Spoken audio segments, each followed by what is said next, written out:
संत ज्ञानेश्वर महाराजांच्या पालखी प्रस्थानाची लगबग आळंदीमध्ये सुरू झालेली आहे। माऊलींच्या पालखीच्या रथासोबत आरतीचं सामान, चांदीचे दागिने, वस्त्र या सर्वांचं व्यवस्थापन पूर्ण झालेलं आहे। याचाच आढावा घेतलेला आहे आमच्या प्रतिनिधींनी, पाहूयात। संत ज्ञानेश्वर महाराजांचा पालखी प्रस्थान सोहळा जो आहे तो 29 तारखेला पंढरपूरकडे प्रस्थान होत आहे।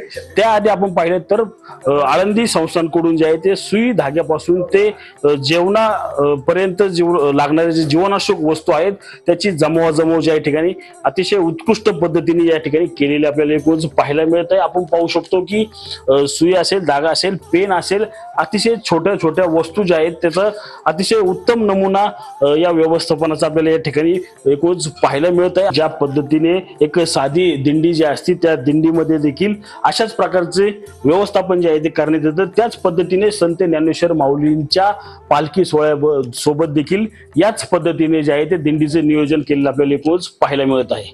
रणजित जाधव, TV9 मराठी, आळंदी, पुणे।